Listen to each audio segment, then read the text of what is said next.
Hi friends, welcome back to our channel. Staff selection commission ఎస్ఎస్సికి సంబంధించి కొత్త website రావడం అయితే జరిగింది. సో ఆల్రెడీ ఈ యొక్క అప్డేట్ అనేది చాలామందికి తెలిసే ఉంటుంది, కానీ కొంతమందికి అయితే తెలియదు. సో మనకి పాత వెబ్సైట్ అంటే ssc.nic.in యొక్క వెబ్సైట్ అనేది ఆపేయడం అయితే జరిగింది. ఫిబ్రవరి 2024 నుంచి ఈ యొక్క వెబ్సైట్ నుంచి ఎటువంటి అప్డేట్స్ కూడా మనకి రావడం లేదు. ఇప్పుడు మనకి రీసెంట్గా ssc.gov.in అనే ఒక వెబ్సైట్ని అయితే మళ్ళీ కొత్తగా లాంచ్ చేయడం అయితే జరిగింది. సో ఇక నుంచి ఎస్ఎస్సి నుంచి ఏ యొక్క జాబ్కి మనకి అప్లై చేయాలన్నా సరే ఈ యొక్క ssc.gov.in ఈ యొక్క వెబ్సైట్ నుంచే మనం అప్లై అయితే చేసుకోవాలి.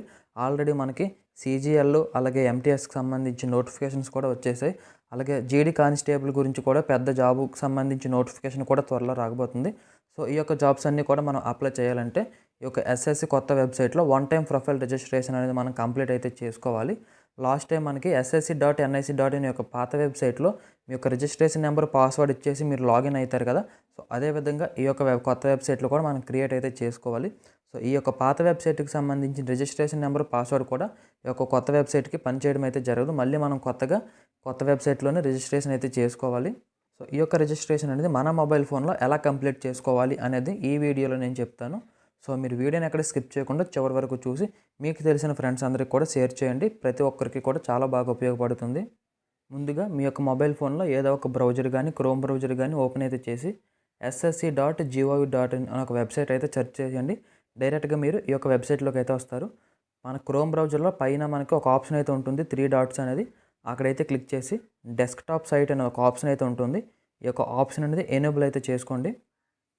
సో ఆప్షన్ ఎనేబుల్ చేసుకున్న తర్వాత మనకి ఆప్షన్ ఈ విధంగా కనిపిస్తుంది. ఇక్కడ లాగిన్ ఆర్ రిజిస్టర్ అనే ఒక ఆప్షన్ అయితే ఉంటుంది, అక్కడైతే క్లిక్ చేసేయండి. సో ఇక్కడ క్లిక్ చేసి మీరు కిందకి స్క్రోల్ చేస్తే న్యూ యూజర్ రిజిస్టర్ హియర్ అనే ఒక ఆప్షన్ అయితే కనిపిస్తుంది కదా, అక్కడైతే మనం క్లిక్ చేయాల్సి ఉంటుంది. ఇక్కడ క్లిక్ చేయగానే మనకి 4 స్టెప్స్ అయితే మనం కంప్లీట్ అయితే చేయాలి.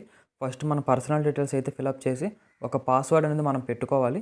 దాని తర్వాత మన యొక్క అడ్రస్, ఎడ్యుకేషన్ డీటెయిల్స్ కూడా ఫిలప్ చేసి ఒక డిక్లరేషన్పై మనం చిన్న టిక్ మార్క్ అయితే ఇవ్వాలన్నమాట. సో ఈ విధంగా చేయడం ద్వారా మనకి అకౌంట్ అనేది క్రియేట్ అయితే అయిపోతుంది. సో మీరు కిందకి స్క్రోల్ చేసి కంటిన్యూ అనే ఒక ఆప్షన్ అయితే ఉంది కదా, అక్కడైతే క్లిక్ చేసేయండి. సో కంటిన్యూపై క్లిక్ చేయగానే ఇక్కడ నుంచి మనకి అప్లికేషన్ ప్రాసెస్ అనేది స్టార్ట్ అవుతుంది. మనకి పక్కన లెఫ్ట్ సైడ్లో personal details, password, additional details, declaration అని కొన్ని స్టెప్స్ అయితే కనిపిస్తాయి. ఈ స్టెప్స్ అన్ని కూడా మనం కంప్లీట్ అయితే చేయాలి. First do you have Aadhaar card. మీకు కనుక ఆధార్ కార్డు కనుక ఉంటే ఇక్కడ పక్కన ఎస్ అనే ఒక ఆప్షన్ అయితే ఉంది కదా, అక్కడైతే టిక్ చేసి కింద మనకి ఆధార్ కార్డు అనే నెంబర్ ఉందా 2 టైమ్స్ అయితే ఎంటర్ అయితే చేయాలి. ప్రతి డీటెయిల్స్ కూడా 2 టైమ్స్ అయితే ఎంటర్ అయితే చేయాలి. సో మన నేమ్ అయినా ఏజ్ అయినా ప్రతిది కూడా 2 టైమ్స్ అయితే ప్రతి దాంట్లో కూడా మనం ఫిలప్ అయితే చేయాలి. ఆధార్ కార్డు ఉంటే ఆధార్ కార్డు నెంబర్ అయితే పెట్టండి. సో ఆధార్ కార్డు కానీ లేకపోతే ఇక్కడ నో అనే ఆప్షన్ అయితే ఉంది కదా, అక్కడైతే మీరు టిక్ అయితే చేసుకొని కింద మనకి సెకండ్ ఆప్షన్లో టైప్ యువర్ ఐడెంటిటీ కార్డ్ అని ఉంది కదా, అక్కడ క్లిక్ చేసి డ్రైవింగ్ లైసెన్స్ కానీ, పాన్ కార్డు కానీ, పాస్పోర్ట్ కానీ, ఓటర్ ఐడి కానీ, స్కూల్ కానీ, కాలేజ్ ఐడి కార్డు ఉంటుంది కదా, సో అది ఏదో ఒకటి మీరు సెలక్షన్ అయితే చేసుకొని, నేను డ్రైవింగ్ లైసెన్స్ అయితే సెలక్షన్ అయితే చేసుకున్నాను. దాని తర్వాత ఇక్కడ ఐడి కార్డ్ నెంబర్ అంటే డ్రైవింగ్ లైసెన్స్కి సంబంధించి నెంబర్ అనేది మనం ఎంటర్ అయితే చేయాల్సి ఉంటుంది. సో ఇదంతా కాకుండా ఆధార్ కార్డు కనుక ఉంటే మీరు డైరెక్ట్గా ఆధార్ కార్డు ద్వారా మీరు లాగిన్ అయితే అయిపోవచ్చు.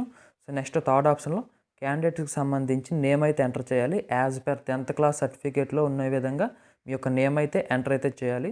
సో అది కూడా 2 టైమ్స్ అనమాట. చెప్పాను కదా, ప్రతి ఆప్షన్ కూడా మనం 2 టైమ్స్ అయితే ఫిలప్ అయితే చేయాలి, వెరిఫై అయితే చేయాలి. 10th క్లాస్లో ఏ విధంగా ఉందో అదే విధంగా మీ యొక్క నేమ్ అయితే ఫిల్ చేయాలి. సో అలాగే 10th క్లాస్లో మీ యొక్క నేమ్ ఏమైనా తప్పు కనుక ఉంటే, నేమ్ ఏమైనా మార్చాలి అనుకుంటే ఇక్కడ మనకి have you ever changed name అనే ఆప్షన్ అయితే కనిపిస్తుంది కదా, మీరు కనుక నేమ్ మార్చాలి అనుకుంటే ఎస్పై టిక్ చేసి కింద మనకి కొత్త నేమ్ ఏదైతే పెట్టాలనుకుంటున్నామో ఆ నేమ్ అయితే ఎంటర్ అయితే చేయండి. సో నేమ్ ఏమి మార్చాల్సిన అవసరం అయితే లేదు. 10th క్లాస్లో ఎలా ఉందో అలా ఉంటే చాలు అనుకుంటే డైరెక్ట్గా నోపై క్లిక్ చేస్తే సరిపోతుంది. నెక్స్ట్ మీకు సంబంధించిన gender, date of birth, me father name, mother name, అలాగే 10th క్లాస్ సంబంధించిన బోర్డు ఆంధ్రప్రదేశ్ కాబట్టి మనకి ఏపీ ఆంధ్రప్రదేశ్ ఓపెన్ స్కూల్ కానీ board of secondary education Andhra Pradesh అని ఉంటుంది. సో అది కూడా మీరు సెలక్షన్ అయితే చేసుకుని 2 టైమ్స్ అయితే ఇవ్వాలి. దాని తర్వాత రోల్ నెంబర్ అంటే 10th క్లాస్కి సంబంధించిన హాల్ టికెట్ నెంబర్ అయితే ఉంటుంది కదా, హాల్ టికెట్ నెంబర్ అనేది మనం 2 టైమ్స్ ఎంటర్ అయితే చేసి 10th క్లాస్ ఏ సంవత్సరం పాస్ అయ్యామో అది కూడా 2 టైమ్స్ ఆ ఇయర్ కూడా మనం మెన్షన్ అయితే చేయాలి. అలాగే highest level of education qualification మీరు 10th తర్వాత ఎంటర్ చేసి ఆపేసి కనుక ఉంటే ఇక్కడ హైయర్ ఎడ్యుకేషన్ 10+2 అని ఉంది కదా, అక్కడ క్లిక్ అయితే చేసుకోండి. లేదంటే మీరు డిప్లొమా కానీ, గ్రాడ్యుయేషన్ కానీ, పోస్ట్ గ్రాడ్యుయేషన్ కానీ మీ యొక్క హైయెస్ట్ క్వాలిఫికేషన్ ఏదైతే ఉందో ఆ క్వాలిఫికేషన్ అనేది 2 టైమ్స్ మనం సెలెక్షన్ అయితే చేసుకోవాలి. తర్వాత మీకు సంబంధించిన మొబైల్ నెంబర్ అయితే ఉంటుంది కదా, మొబైల్ నెంబరు, ఈమెయిల్ ఐడి కూడా 2 కూడా మనం ఎంటర్ అయితే చేయాల్సి ఉంటుంది. మొబైల్ నెంబర్ ఎంటర్ చేసిన తర్వాత పక్కన మనకి సెండ్ ఓటీపీ అనే ఒక ఆప్షన్ అయితే ఉంటుంది. అక్కడైతే క్లిక్ చేసేస్తే మన మొబైల్ నెంబర్కి ఒక ఓటీపీ అయితే పంపించడం అయితే జరుగుతుంది. ఆ యొక్క ఓటీపీ అనేది 2 మినిట్స్లో మనం ఎంటర్ అయితే చేయాలి. సో సేమ్ ప్రాసెస్ కూడా మనకి ఈమెయిల్ ఐడి కూడా ఎంటర్ అయితే చేసి సెండ్ ఓటీపీపై క్లిక్ చేస్తే ఈమెయిల్కి కూడా ఒక ఓటీపీ అయితే వస్తుంది. అది కూడా మనం ఎంటర్ అయితే చేసి కింద మనకి సేవ్ అండ్ నెక్స్ట్ అని ఒక ఆప్షన్ అయితే ఉంది కదా, అక్కడైతే క్లిక్ చేసేయండి. స్క్రీన్పై మీకు ఒక రిజిస్ట్రేషన్ నెంబర్ అయితే కనిపిస్తుంది. మీరు స్క్రీన్ షాట్ అయితే తీసుకోండి. అదేవిధంగా స్క్రీన్ షాట్ తీసుకోకపోయినా సరే మీ యొక్క ఈమెయిల్ ఐడికి, మొబైల్ నెంబర్కి ఈ యొక్క రిజిస్ట్రేషన్ నెంబరు, దాంతోపాటు ఒక పాస్వర్డ్ అనేది వాళ్ళు పంపించడం అయితే జరుగుతుంది. నెక్స్ట్ మీరు కింద కంటిన్యూ అనే ఒక ఆప్షన్ అయితే ఉంది కదా, అక్కడైతే క్లిక్ చేసేయండి. సో అక్కడ క్లిక్ చేయగానే నెక్స్ట్ ఇక్కడ మీ యొక్క రిజిస్ట్రేషన్ నెంబరు అలాగే పాస్వర్డ్ అనేది అడుగుతుంది. మీకు మొబైల్కి పంపించిన రిజిస్ట్రేషన్ నెంబర్, పాస్వర్డ్ కూడా ఎంటర్ అయితే చేసి ఇక్కడ మనకు ఒక క్యాప్చా కోడ్ అయితే కనిపిస్తుంది. ఆ క్యాప్చా కోడ్ అనేది ఇక్కడైతే మనం ఎంటర్ చేసి కింద మనకి సైన్ ఇన్ అనే ఒక ఆప్షన్ అయితే ఉంది కదా, అక్కడైతే క్లిక్ చేసేయాలి. సైన్ ఇన్పై క్లిక్ చేయగానే నెక్స్ట్ మన యొక్క పాస్వర్డ్ అనేది చేంజ్ చేసుకోమని అడుగుతుంది. సో ఇప్పుడు మళ్ళీ కూడా సేమ్ మన యొక్క రిజిస్ట్రేషన్ నెంబరు అలాగే మన పాత పాస్వర్డ్, మొబైల్ నెంబర్కి వాళ్ళు పంపించారు కదా, ఆ యొక్క పాత పాస్వర్డ్ అనేది ఇక్కడ ఎంటర్ అయితే చేసి కొత్తగా మనం ఏ పాస్వర్డ్ అయితే క్రియేట్ చేయాలనుకుంటున్నామో అక్కడ న్యూ పాస్వర్డ్ అని ఉంది కదా, అక్కడైతే మనం ఫిలప్ అయితే చేయాలి. పాస్వర్డ్ అనేది మినిమం 8 క్యారెక్టర్స్ అయితే ఉండాలి.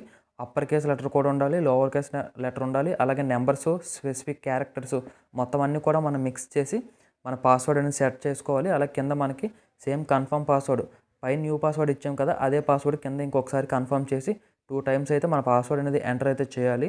పాస్వర్డ్ ఎంటర్ చేసిన తర్వాత సెక్యూరిటీగా మనం ఒక 2 క్వశ్చన్స్ అనేది సెలెక్షన్ అయితే చేసుకొని దానికి ఆన్సర్ కూడా మనమే ఫిలప్ అయితే చేయాలి. సో ఎగ్జాంపుల్గా మీ యొక్క ఫేవరెట్ స్కూల్ కానీ, స్కూల్ టీచర్ కానీ, మీ యొక్క ఫేవరెట్ ఫ్రెండ్ కానీ ఏదో కొన్ని క్వశ్చన్స్ అయితే ఉంటాయి. ఆ క్వశ్చన్స్ అనేది మీరు సెలెక్షన్ అయితే చేసుకుని అవి కూడా మీరు మర్చిపోకూడదు, స్క్రీన్ షాట్ అయితే తీసుకోండి. ఒకవేళ పాస్వర్డ్ ఎప్పుడైనా మీరు ఫర్గట్ చేయాలనుకుంటే ఆ క్వశ్చన్స్కి సంబంధించి ఆన్సర్ మనం చేస్తే చాలు, డైరెక్ట్గా మనం పాస్వర్డ్ అనేది ఫర్గట్ అయితే చేసుకోవచ్చు. సో ఈ డీటెయిల్స్ అన్నీ కూడా మనం ఫిలప్ చేసి సేవ్ అండ్ నెక్స్ట్ పై అయితే క్లిక్ చేయాలి. పాస్వర్డ్ మీరు మర్చిపోకుండా మీకు గుర్తుంటే పాస్వర్డ్ అనేది సెట్ చేసుకోండి. సో ఇప్పుడు మళ్ళీ ఫైనల్గా మన యొక్క అకౌంట్లో లాగిన్ అయితే అవ్వాలి. మన యొక్క రిజిస్ట్రేషన్ నెంబర్ మనం మళ్ళీ ఇప్పుడు ఫ్రెష్గా పెట్టుకున్న పాస్వర్డ్ అయితే ఉంది కదా, ఆ పాస్వర్డ్ కూడా ఎంటర్ చేసి ఇక్కడ క్యాప్చా కూడా ఎంటర్ చేసి కింద మనకి లాగిన్ అని ఉంది కదా, అక్కడైతే క్లిక్ చేస్తే మన అకౌంట్కి మనం లాగిన్ అయితే అయిపోతాం. ఇప్పుడు మనకు సంబంధించిన అడిషనల్ డీటెయిల్స్ అనేది మనం ఫిలప్ అయితే చేయాలి. మనకు సంబంధించిన కేటగిరీ క్యాస్ట్ అయితే ఉంటుంది కదా, ఆ క్యాస్ట్ అయితే మనం 2 టైమ్స్ అయితే ఫిలప్ అయితే చేయాలి. అలాగే నేషనాలిటీ, సిటీ ఆఫ్ ఇండియా అని ఉంటుంది. సో మీరు అదైతే సెలెక్షన్ అయితే చేసుకోండి సెకండ్ ఆప్షన్లో. అలాగే థర్డ్ ఆప్షన్ అనేది నార్మల్గా వదిలేసి ఫోర్త్ ఆప్షన్లో విజిబుల్ ఐడెంటిఫికేషన్ మార్క్స్, అంటే మీకు సంబంధించిన పుట్టుమచ్చలు ఎక్కడైతే ఉన్నాయో అది మీ 2 టైమ్స్ అయితే ఎంటర్ అయితే చేయాలి. సో మీకు సంబంధించి 10th క్లాస్ సర్టిఫికేట్ ఏదైతే ఉందో ఆ సర్టిఫికేట్లో ఐడెంటిఫికేషన్ మార్క్స్ అయితే ఉంటాయి. అదైతే మీరు 2 టైమ్స్ కానీ ఎంటర్ అయితే చేసేయండి. 2 ఉంటే 2, 1 ఉంటే 1, ఏదో ఒకటే అక్కడ మీరు ఫోర్త్ ఆప్షన్లో ఎంటర్ అయితే చేయండి.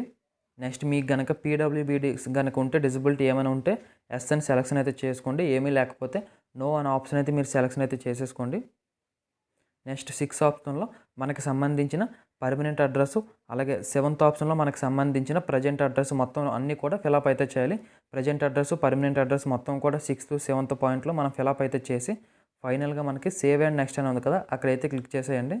అండ్ ఇప్పుడు ఫైనల్గా మన డిక్లరేషన్ అయితే ఉంటుంది. సో ఇక్కడ మనకు ఒక పారాగ్రాఫ్ అయితే కనిపిస్తుంది. ఈ పారాగ్రాఫ్ అంతా మనం చదివేసి కింద మనకి ఐ అగ్రీ అనే ఒక ఆప్షన్ అయితే కనిపిస్తుంది. ఇక్కడ టిక్ మార్క్ అయితే చేయండి.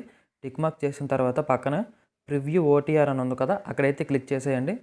ప్రివ్యూ ఓటీఆర్పై క్లిక్ చేయగానే మీరు ఇప్పటివరకు ఫిలప్ చేసిన డీటెయిల్స్ అన్నీ కూడా ఒకసారి మీకు చూపించడం అయితే జరుగుతుంది. మీరు ఏమైనా తప్పు ఫిల్ చేశారో లేదా అని ఒకసారి అంతా కూడా వెరిఫై చేసుకొని ఫైనల్గా సబ్మిట్ చేసిన తర్వాత ఇక్కడ డిక్లేర్ అనే ఒక ఆప్షన్ అయితే ఉంది కదా, అక్కడైతే క్లిక్ చేసేస్తే మనకి సంబంధించిన OTPR ID 1 time profile registration అనేది కంప్లీట్ అయితే అయిపోతుంది.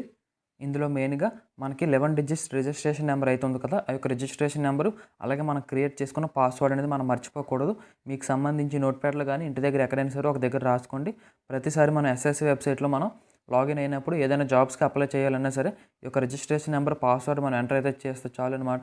డైరెక్ట్గా ఏదైతే అప్లికేషన్కి అప్లై చేయాలనుకుంటున్నామో దానికి డైరెక్ట్గా మనం అప్లై అయితే చేసుకోవచ్చు. సో మీ యొక్క 1 టైం ప్రొఫైల్ రిజిస్ట్రేషన్ కంప్లీట్ అయిపోగానే మళ్ళీ ssc.gov.in యొక్క వెబ్సైట్ని అయితే ఓపెన్ చేసి లాగిన్ అండ్ రిజిస్ట్రేషన్ ఎందుకు కదా, అక్కడైతే క్లిక్ చేయండి. అక్కడ క్లిక్ చేసి మీకు సంబంధించి registration number, password, login captcha ID అయితే ఉంటుంది కదా, క్యాప్చా ఐడి కూడా మీరు ఎంటర్ అయితే చేసి కింద మనకి లాగిన్ అని ఉంది కదా, అక్కడైతే క్లిక్ చేయండి. లాగిన్పై క్లిక్ చేయగానే మీకు సంబంధించి అకౌంట్ అనేది ఓపెన్ అయితే అవుతుంది. ఎస్ఎస్సిలో మీకు సంబంధించి క్యాండిడేట్ డాష్బోర్డ్ అయితే ఉంటుంది కదా, అదైతే మీకు ఓపెన్ అయితే అవుతుంది. ఒకవేళ ఎప్పుడైనా మీకు సంబంధించి నేమ్ గానీ వేరే ఏదైనా చేంజ్ చేయాలి అనుకుంటే ఎడిట్ రిజిస్ట్రేషన్ డీటెయిల్స్ అనే ఒక చిన్న ఆప్షన్ అయితే కనిపిస్తుంది. అక్కడైతే మనం క్లిక్ చేసి ఏమైనా డీటెయిల్స్ ఏమైనా చేంజ్ చేయాలనుకుంటే చేంజ్ చేసుకోవచ్చు. ఇప్పుడు మీరు పూర్తిగా కిందకైతే స్క్రోల్ చేయండి. కిందకి స్క్రోల్ చేస్తే లైవ్ ఎగ్జామినేషన్స్ ప్రజెంట్ ఏవైతే ఎగ్జామినేషన్స్ ఓపెన్‌లో ఉన్నాయో అవి మనకి కనిపించడం అయితే జరుగుతుంది. ప్రజెంట్ నేను వీడియో చేస్తున్న టైంకి ఎస్ఎస్సి నుంచి ఎంటీఎస్ మల్టీ టాస్కింగ్ స్టాఫ్‌కి సంబంధించి నోటిఫికేషన్ రావడం అయితే జరిగింది. ఆల్రెడీ ఇది మనకి అప్లికేషన్స్ అనేది స్టార్ట్ అయ్యాయి. అలాగే కంబైన్ గ్రాడ్యుయేట్ లెవెల్ సీజీఎల్‌కి సంబంధించి కూడా నోటిఫికేషన్ అయితే ఉంది. సో నేను వీడియో చేస్తున్న టైంకి ఒక 2 నోటిఫికేషన్స్ లైవ్‌లో ఉన్నాయన్నమాట. సో ఈ యొక్క జాబ్స్‌కి కూడా ఎలా అప్లై చేయాలి ఏంటి అనేది నెక్స్ట్ వీడియోలో నేను అప్డేట్ అయితే చేస్తాను. మీరు